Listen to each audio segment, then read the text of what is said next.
నమస్కారం ప్రజలారా. నేను మొన్న ఒకటి చూసిన సమ్వన్ టాకింగ్ అబౌట్ బీఫ్. ఒక BJP MP and BJP MLA, తెలంగాణలో కూడా ఒక ఎమ్మెల్యే ఉన్నాడు. ఇట్లా రోడ్ల మీద ఆవులు ఎట్లు పోతుంటే ఆపి వీడియో చేసి పెట్టేస్తాం. మళ్ళా తన గురించి పట్టించుకునే మాట్లాడే విషయమే ఉండదు. సో అలాంటి వాళ్ళ కోసం ఎవరైతే బీజేపీ అనే ఒక చెత్త పార్టీ గోమాతని కాపాడుతుంది, గోమాతని రక్షిస్తుంది, హిందువుల నమ్మకాన్ని రక్షిస్తుందని నమ్మే వాళ్ళకి చెప్తున్నా. ప్రజలారా, ఈరోజు ఈ దేశంలో అధిక రాష్ట్రాలలో బీజేపీ గవర్నమెంట్ ఉంది. దేశంలో కూడా బీజేపీ గవర్నమెంట్ ఉంది.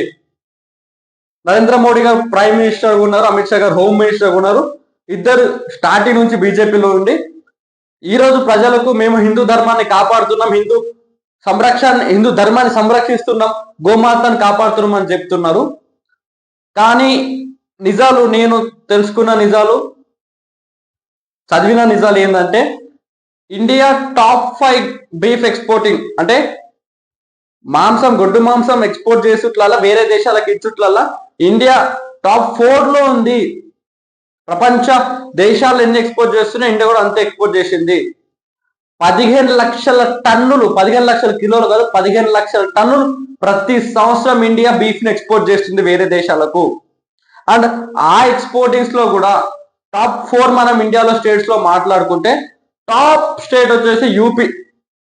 బుల్డోజర్ బాబా, నేను పెద్ద యోగిని అని చెప్పుకునే యోగి ఆదిత్యనాథ్ గారి యూపీ టాప్ 1లో ఉంటది. నెక్స్ట్ వచ్చేసి మహారాష్ట్ర, అక్కడ బీజేపీ. నెక్స్ట్ వచ్చేసి ఆంధ్రప్రదేశ్, అక్కడ బీజేపీ. టాప్ స్టేట్స్ బీజేపీ ఉన్న ప్రతి దాంట్లో బీఫ్ ఎక్స్పోర్ట్ అవుతుంది. అండ్ ఈరోజు మీరు అడగొచ్చు, బీఫ్ ఎక్స్పోర్ట్ అయితే బీజేపీ ఏం చేస్తారని అడిగేటోళ్లకు, బీఫ్ ఎక్స్పోర్టింగ్ కంపెనీస్ బీజేపీకి 1000 కోట్ల చందా ఇచ్చిన ఎలక్ట్రానిక్ బాండ్స్ రూపంలో ఇండియాలో ఒక టాప్ బీఫ్ కంపెనీ బీజేపీకి 1000 కోట్ల చందా ఇచ్చింది. అదే బీజేపీ వాళ్ళకి ఇచ్చిన చందాల లిస్టు వాళ్ళు గవర్నమెంట్ చూపిస్తే అందులో ఈ కంపెనీ ఉంది.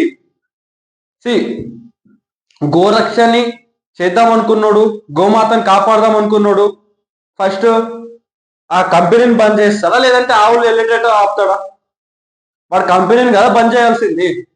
ఆ కంపెనీ దగ్గర చందా తీసుకున్న కంపెనీకి ఎందుకు బంద్ చేస్తాడు? వాళ్ళ కంపెనీలు బంద్ చేయరమ్మా, ఆడికి పోయి ఆవులను కూడా ఆపరు.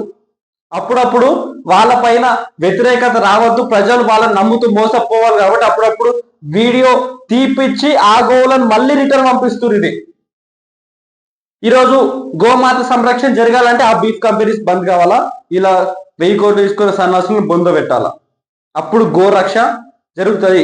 ఈ దేశంలో మనుషులను తింటే కూడా పాపం కాదు, మనుషులను చంపితేనే పాపం. అట్లా గోని ఒకసారి తిన్నాక దాన్ని పాపం అనరు, దాన్ని చంపినప్పుడు పాపం అవుతుంది. సో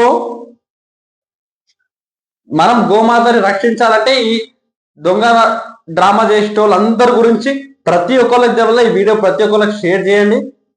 అసలు ఏంటనేది ఎవరైనా డౌట్ ఉంటే కింద కామెంట్ పెట్టండి, వాళ్ళకి నా పర్సనల్ నెంబర్ ఇస్తా. నిజంగానే బీఫ్ కంపెనీ దగ్గర తీసుకుందా పైసలు లేదనేది డౌట్ ఉంటే నాకు కింద కామెంట్ పెట్టండి, నేను మీకు ఆన్సర్ ఇస్తా.